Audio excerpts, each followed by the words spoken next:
Delhi University colleges opening goshalas.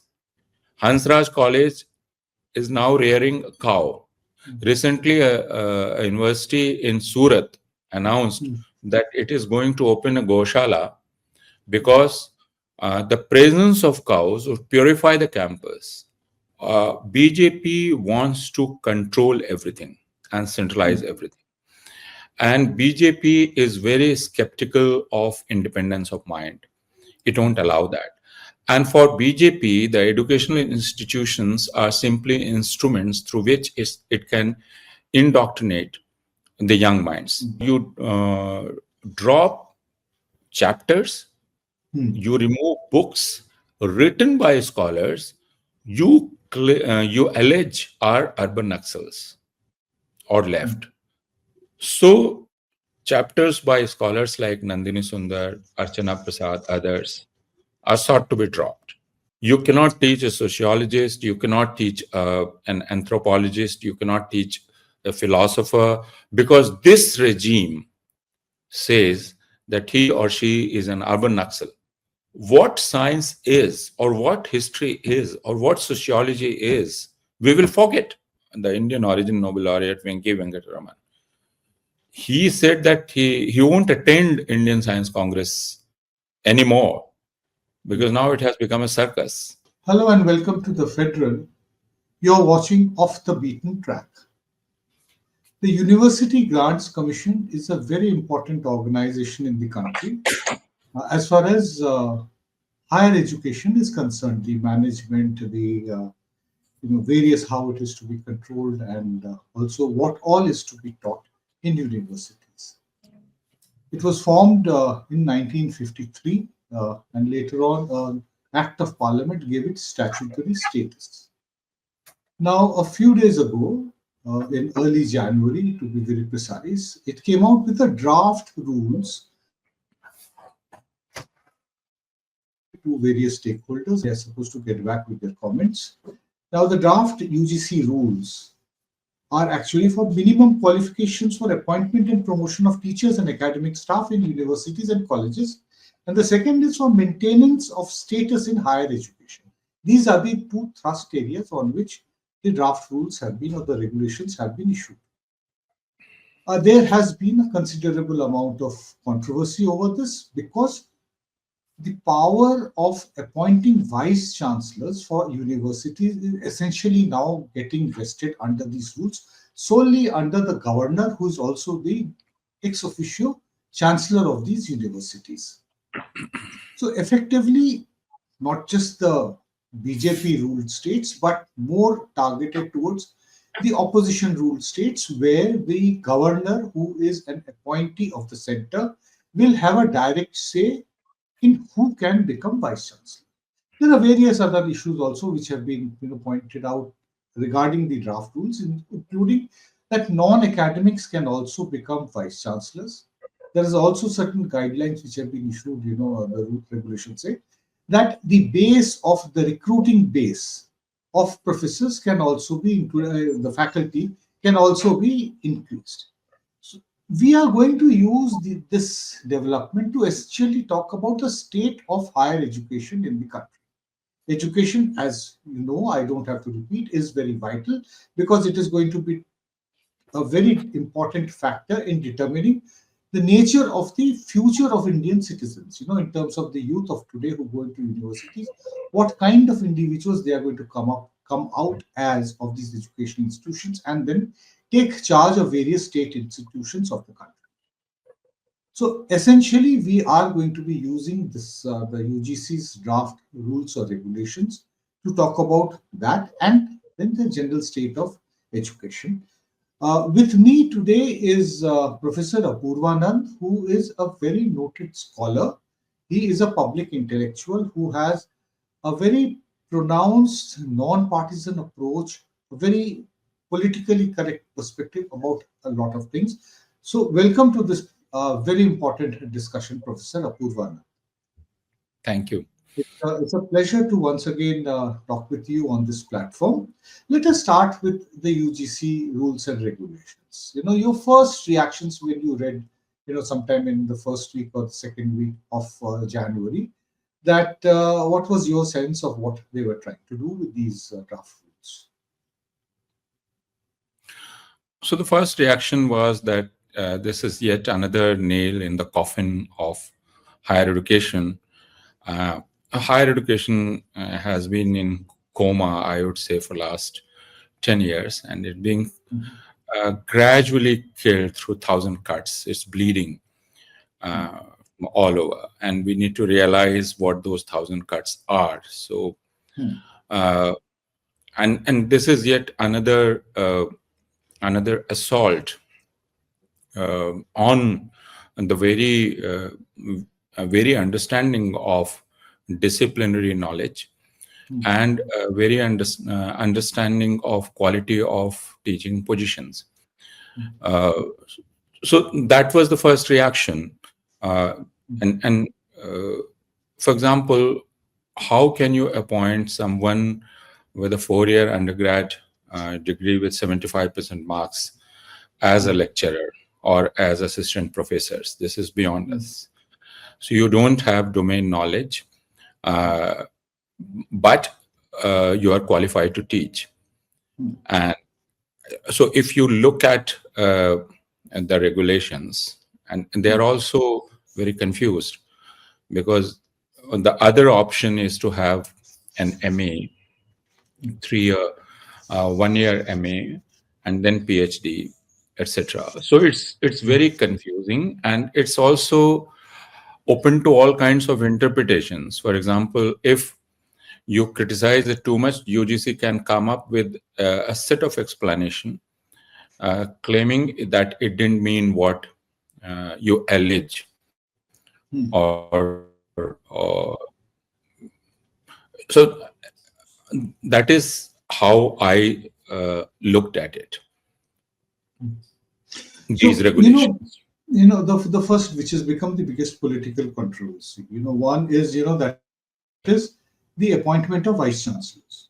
Yeah. The Chief Minister of Kerala, he has said, that these draft regulations undermine federalism by stripping states of their right to appoint vice chancellors, and that it vests unchecked power in the hands of the chancellor, who's also the governor.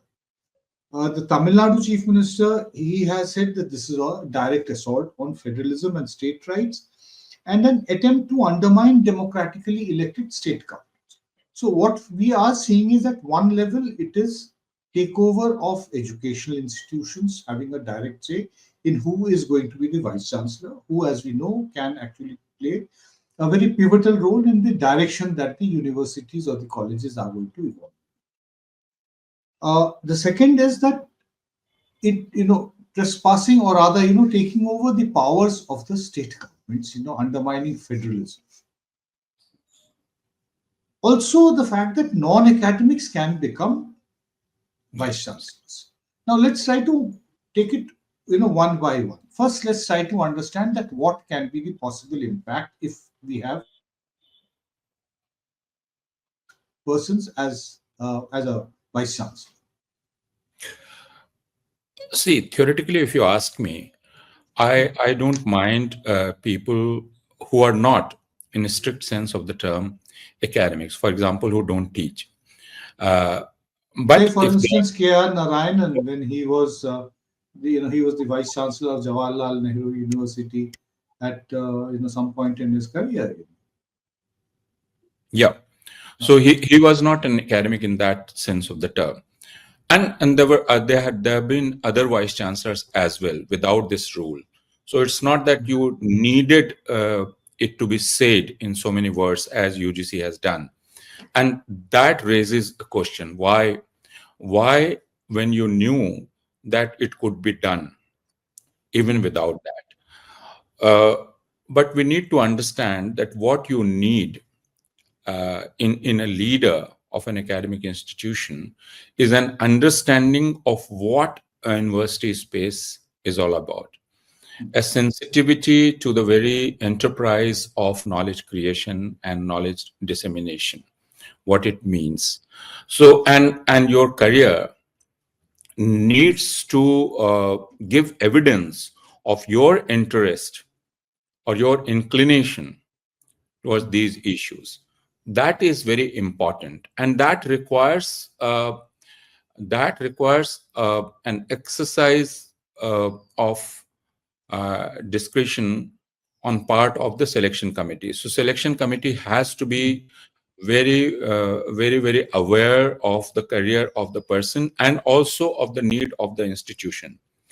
So we must be very clear about that. I personally, I don't have any problem with a non-teaching person becoming a vice chancellor of or director of any educational institution. But does he or she has sufficient credentials? And that is a major question. How do you do it? And who decides? Is it the selection committee?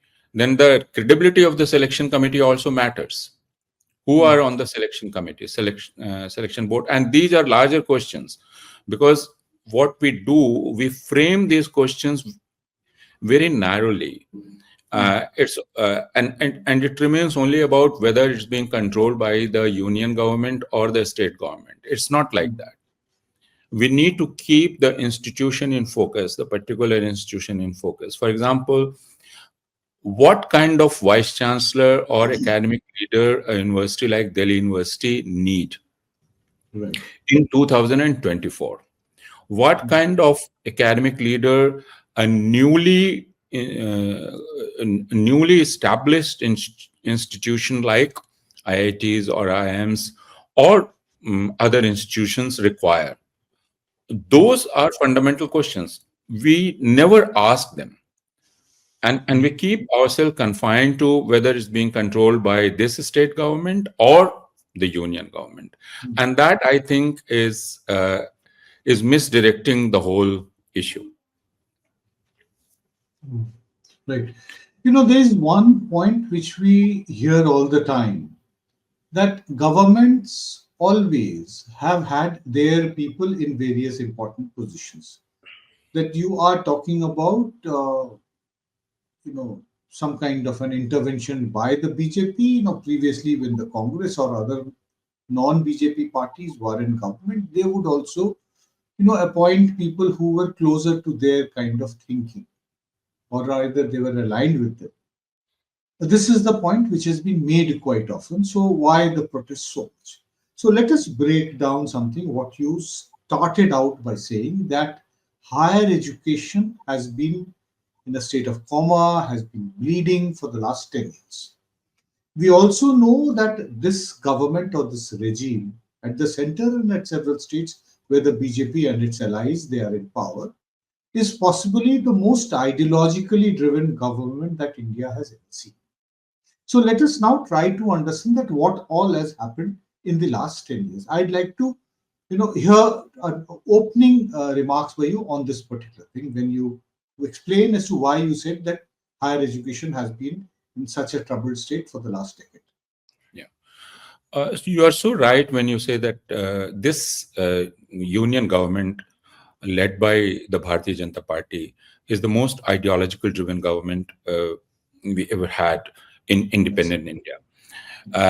Congress, we must remind ourselves, was not as ideological driven as BJP is.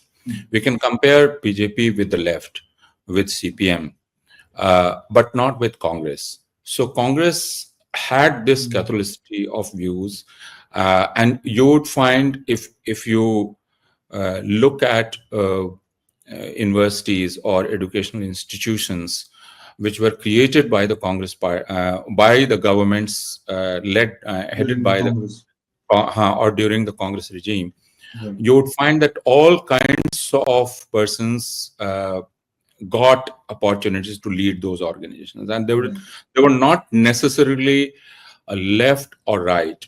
They were independent-minded people, and they were thorough professionals, and they were recognized in their own fields.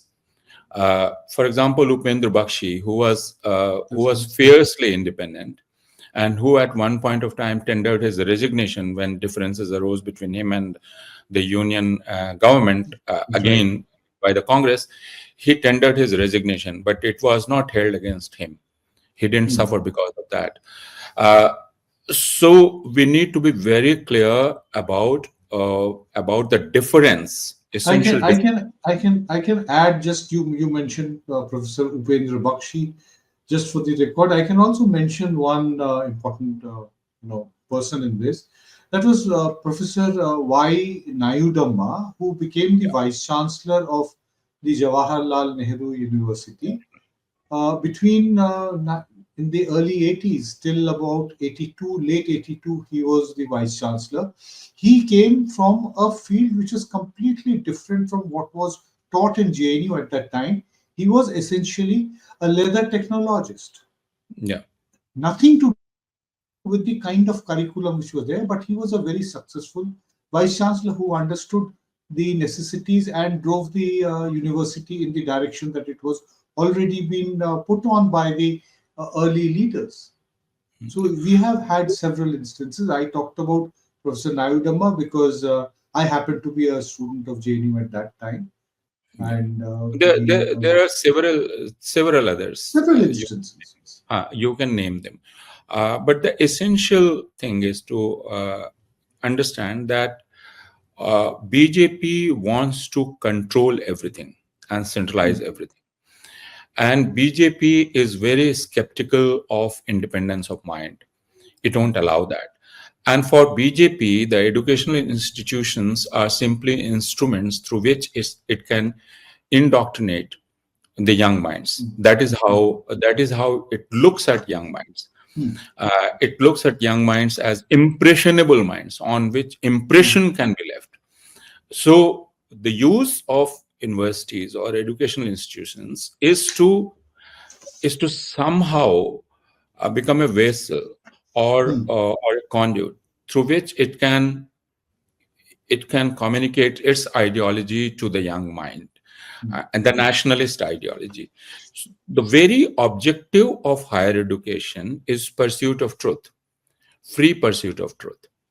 You are supposed to be free when you are in a university campus to pursue truth, and it is the responsibility of the university to make you available all resources to do it the way you want, and to train it in methods that have been evolved over a period of time by the peer group of that discipline. That is the duty of the university, to expose young people to different sources of knowledge and make them confident and free to use them, and to evolve his or her own thinking, her own way of thinking. That is the responsibility of the university.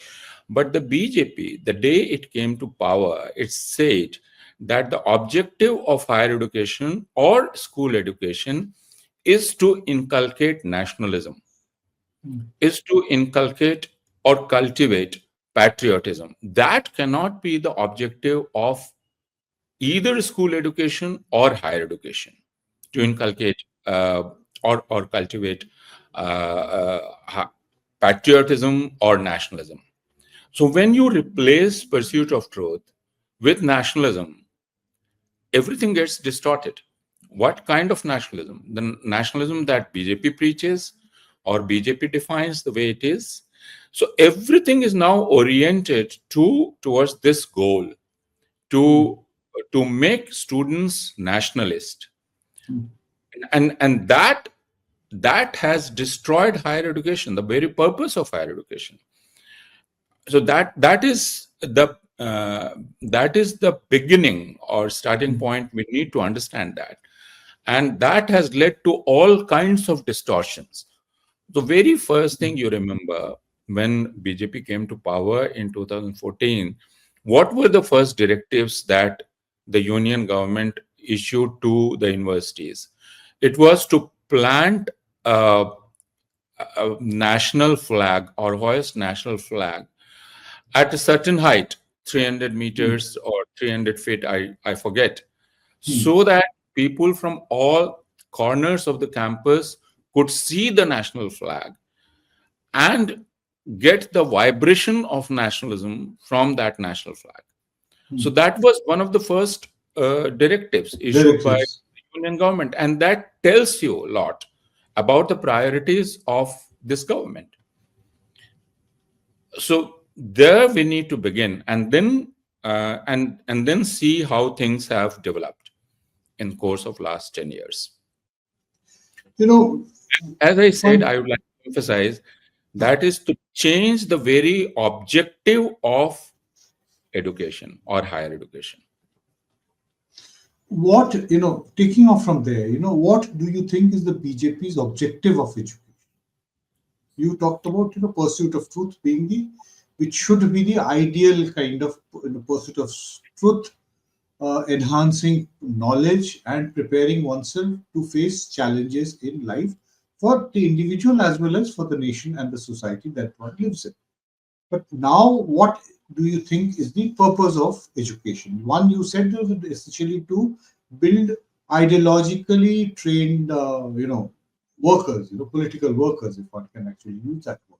That is something that you indoctrinate. That is the phrase that you use. Besides that, is there anything else also? Compliant citizens who won't challenge authority. Okay. And that is what our vice chancellors are now telling students, that you should not challenge the authority of the state. You should not challenge any authority. So it is actually to create a mass of compliant people who would forget what citizenship brings to them, their rights, and they would turn into meek, obedient servants of the state. That is what universities are now telling their students to become. That is the main objective. First is to create an ideologically driven force which will serve its ideological purpose, to turn India into Hindu Rashtra the way RSS defines it. And second is to create a compliant or non-questioning mass, which won't question the state, or which won't question the government, or which won't question any authority. We have understood that what universities do is to liberate students so that they feel confident to challenge authorities, different kinds of authorities, even authorities in their fields of knowledge. So, and how does knowledge progress? Knowledge progresses only because you challenge the established authority. Existing viewpoints. So the students of the scholar of the great scholar of ancient India, Ram Sharan Sharma, challenged him. And that is how the field of ancient India expanded. And that is what happened in different fields. You challenge your established authority, and then it opens and then it expands. You talked about, ancient history, Professor R.S. Sharma. History has been one of the major targets of the BJP, if one can actually say so. And it's not just post 2014, but even if we go back in history, even during the Janata Party period, there were attempts on part of the Jansangh at that time, the Jansangh section within the Janata Party, to try to change or tamper with the syllabus. Now, in the last 10 years, to what extent do you see an organized assault on the syllabus and attempts to change it? This is something which you have possibly seen very closely, not just in social sciences, but in other fields of education also. In other fields as well, because as I said, that the objective of education has been changed. This is, nationalism has become the objective, or patriotism has become the objective. Is it right to say, give them the certification of nationalism and patriotism, or say that exclusivist nationalism, or hyper nationalism, or some kind of a majoritarian nationalism? That is what it is, not an inclusive nationalism. I've always been qualifying it nationalism as defined by the BJP or RSS. Yes. because there can be different kinds of nationalism. There is a liberal variety of nationalism, Of course. and there are nationalists and nationalists. But I say it's majoritarian nationalism. It excludes Muslims and Christians and others, and this is what has become the objective of education for the last 10 years. And to achieve this, they are changing syllabi and curricula. And the term that has now gained primacy in the discourse on education is Indic knowledge system, or Indian knowledge system, or Indian knowledge traditions. And you will find, if you look at the activities which take place in the campuses patronized by the university authorities, you will find that most of them focus on this so-called Indic knowledge tradition or Indian knowledge tradition. And now this has become the departure point, or this has become the guiding light, and which then guides the changes or amendments in syllabi and curriculum. Second, the ideology of the Rashtriya Swayamsevak Sangh, which is actually the parent body of the Bharatiya Janata Party, which treats Indian society as a homogeneous and harmonious society. In Hindi, it's called Samaras Samaj. So there is no conflict, nothing. So what they keep telling the sociologists or the economists, that don't talk about discrimination, don't talk about division, don't talk about caste. I will give you an example. Paper on economics of discrimination was dropped by university authorities. When teachers of economics went to the university authorities to ask why did they drop this paper, the university authorities responded that, don't you think that the word discrimination is very jarring?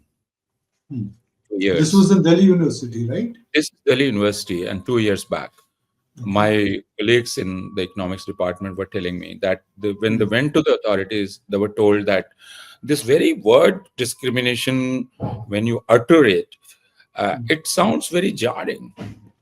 Why have it? And they dropped, because they claim that Indian societies don't have discrimination at all. And that is why there was a discussion of dropping caste.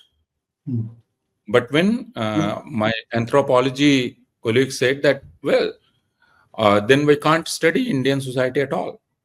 Yeah, That is without how studying caste, you cannot understand Indian society, how stratified it is. Yeah, and there was also a controversy in the philosophy department about who would be the philosophers to be taught or not. There was a dictate from the Vice-Chancellor, that Iqbal should be dropped. He said that anti-nationals won't be taught. Okay. And since Iqbal had professed the ideology of Pakistan, or the idea of Pakistan, he cannot be taught in Indian universities, and he should not be taught in Indian universities.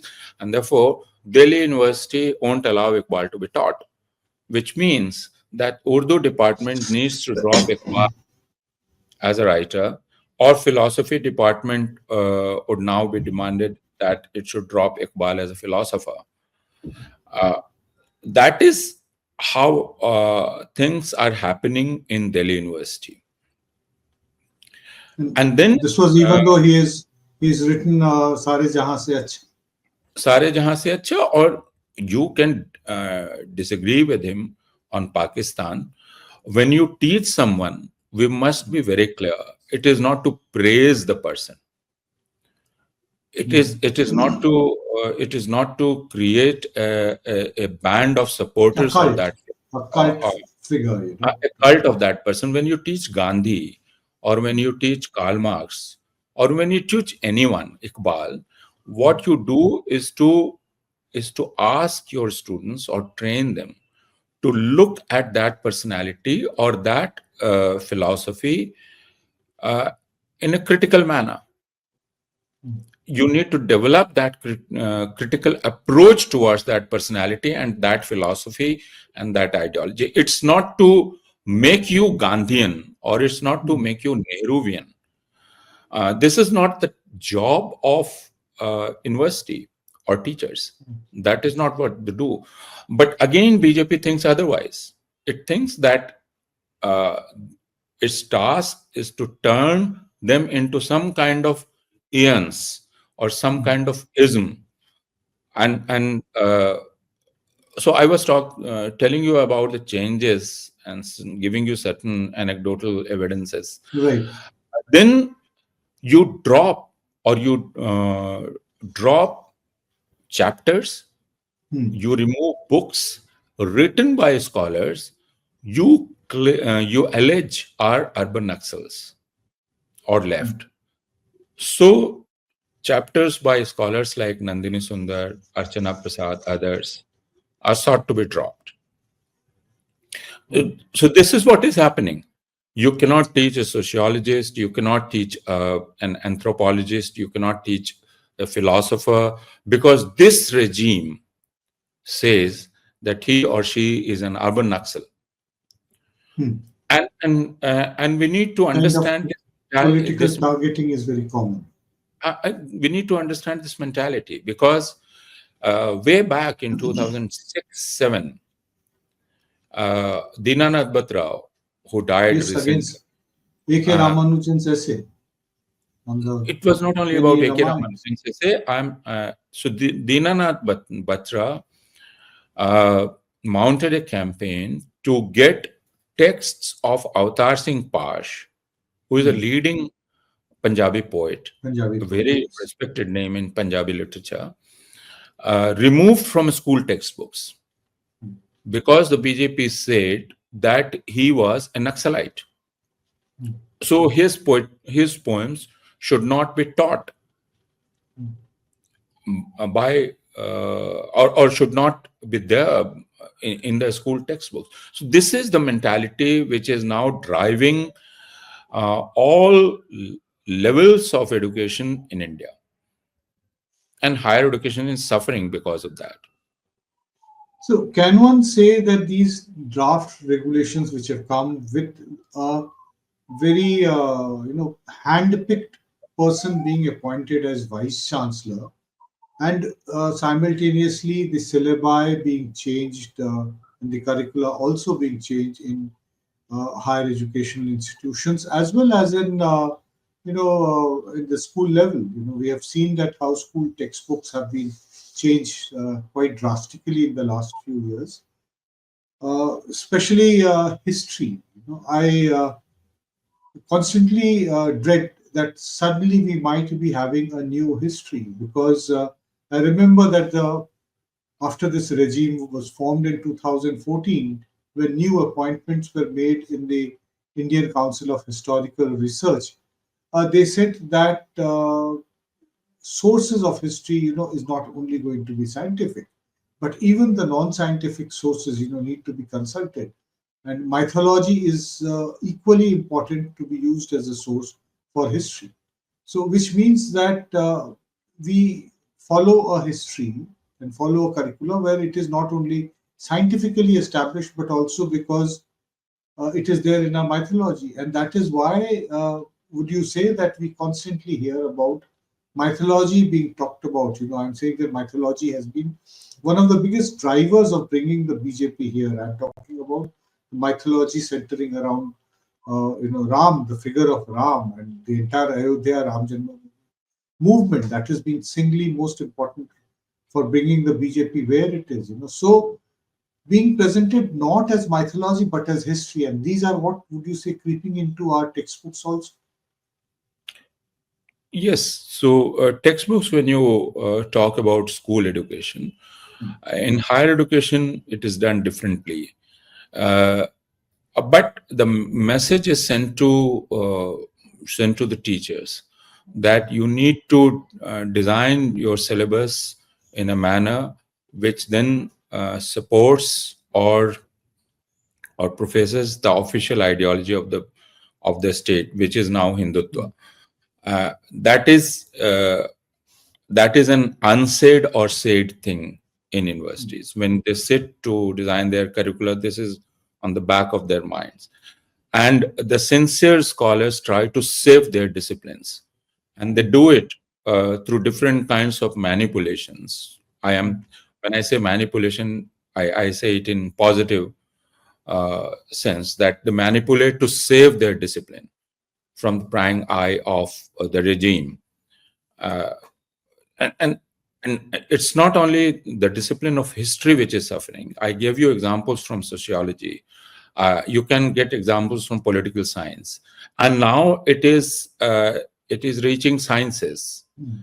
I was told by a friend who works in All India Institute of Medical Sciences, uh, and this is a story which is now 5 years old, that an experiment was done there.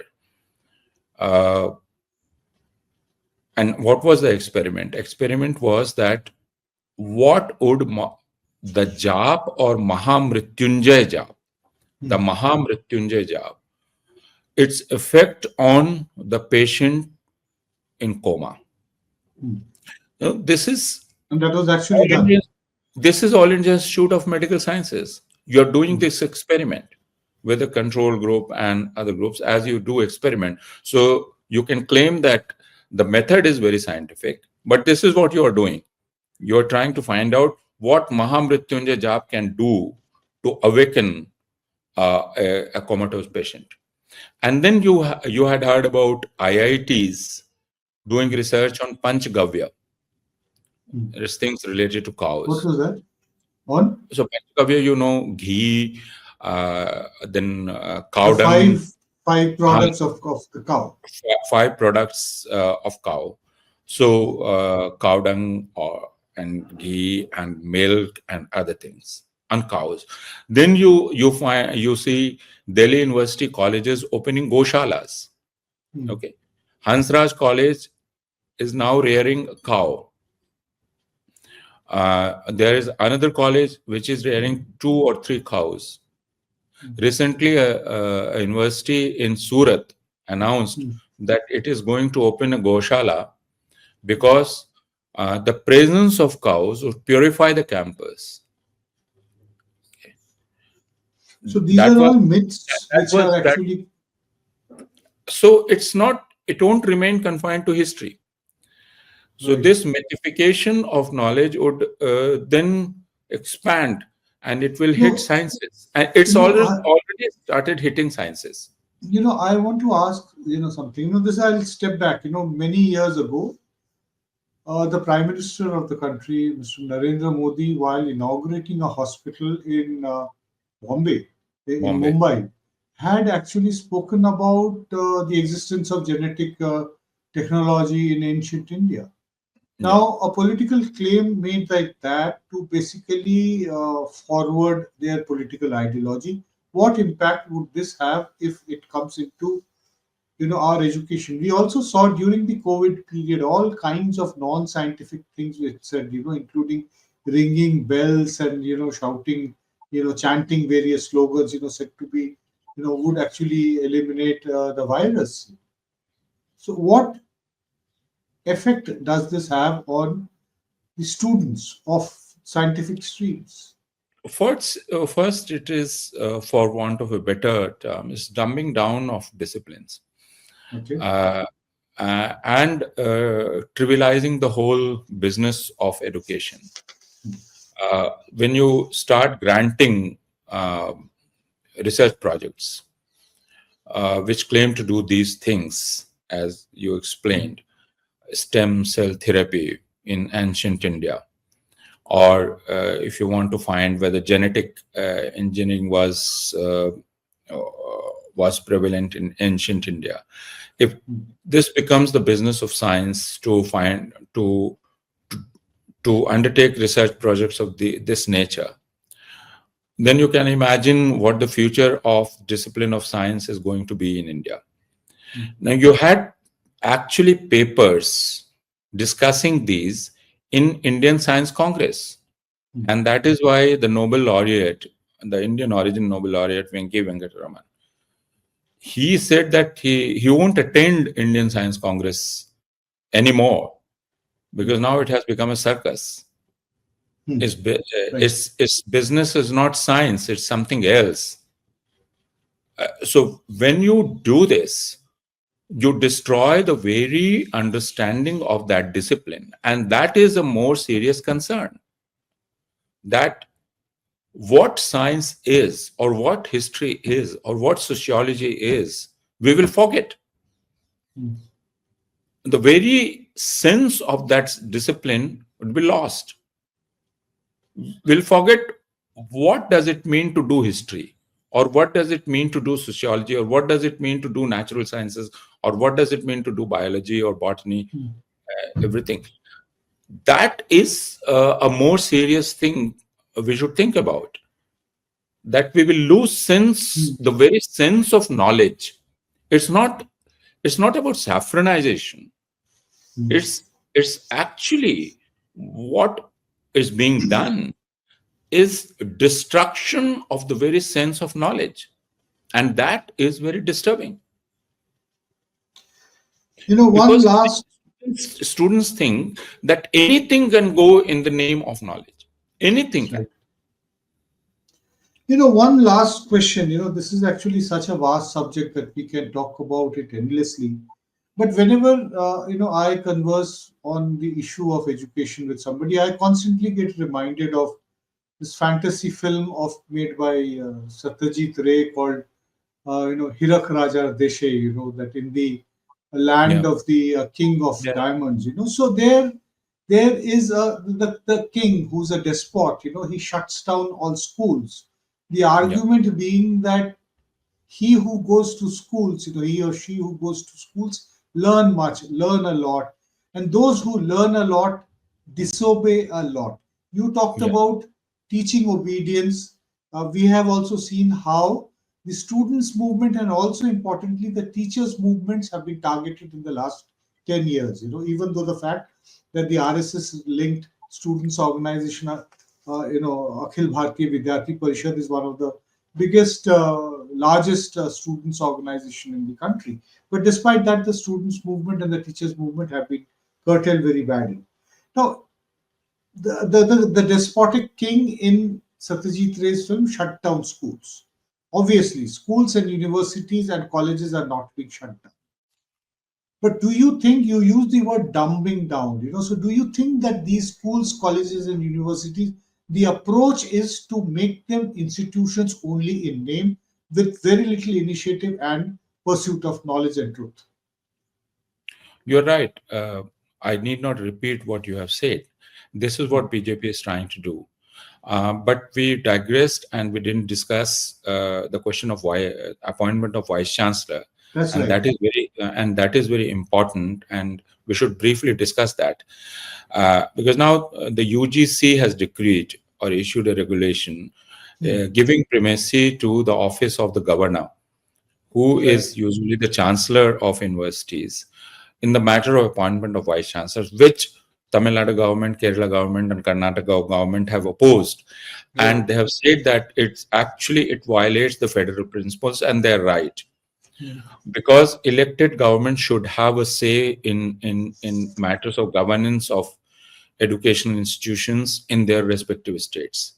That is the first. Those which are state-controlled and state-funded universities and colleges. UGC has no business to tell a state university how to run its business. To run its own affairs. Who should be appointed? Who should be appointed? UGC has no business.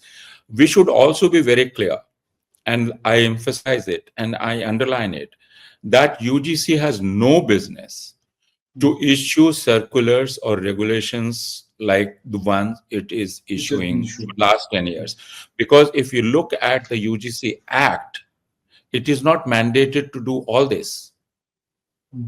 It's beyond its mandate. UGC is now going beyond its mandate. And I fail to understand why universities are obeying it. Secondly, UGC doesn't give any grant. Now, that is a different issue, is that even central universities are not going to HEFA and taking loans. So there is no grant. All that they are doing is taking loans. So there is no grant. But since UGC doesn't give any grant to state universities, what authority it has to tell them how they will create their structures of governance? Right. Forget the fact, and it's a fact, that all governors for the last 10 years appointed by the BJP have been now at loggerheads with the state governments. Yes. And they are forcing, using their office. Even now they have primacy, mind you.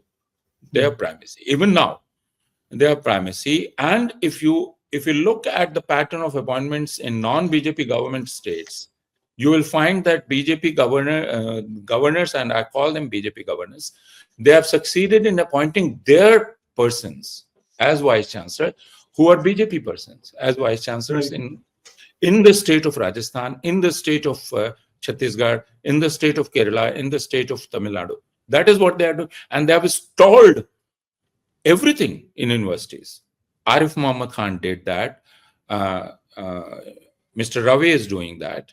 Yes, there are also various bills which have been passed by various Vidhan Sabhas and states, which are all pending in the president, not receiving but the assent again, of the president. to add to that, and that's very important, selection of vice chancellors is an issue we need to discuss in a more relaxed manner, because now what you do, it is a 3-member or 5-member selection body, which is dominated by people who are favorites of the central union government, which decides who the vice chancellor is going to be. Now, the vice chancellor with no relationship with the institution he or she is going to head for next 5 years comes totally insensitive. I would say insensitive, totally an outsider. And he is going to remain there for 5 years and then leave and do whatever, because a vice chancellor is like a dictator. Right. Unbridled power and no accountability. So he or she can do whatever he and she wants to do. And either destroy the university or build it. If he or she is a generous person, he is a knowledgeable person, he can do wonders. But if he is not, or she is not, then he or she would destroy the university, leave it in rubble, with no price to be paid. And this is a very serious thing we need to think about. It's not about right and left. It's not about saffronization. It's about how do we select or elect our academic leaders. And how do best institutions in the world do it? We need to look at those practices and then think about ourselves.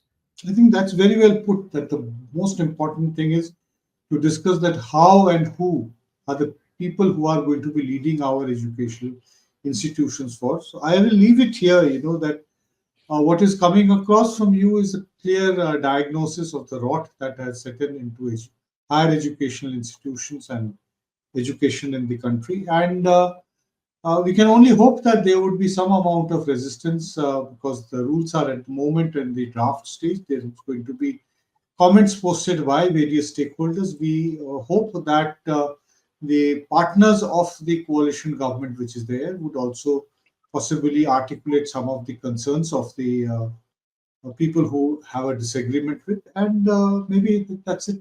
We will hope for the future and then come back and discuss once again after we know that the final fate of these draft regulations. Thank you very much, Professor Apoorvanand, for coming and joining me on this program. Very dense subject, but I think with a lot of emotion and a lot of very serious fact, you have really been able to explain very well. Thank you so much.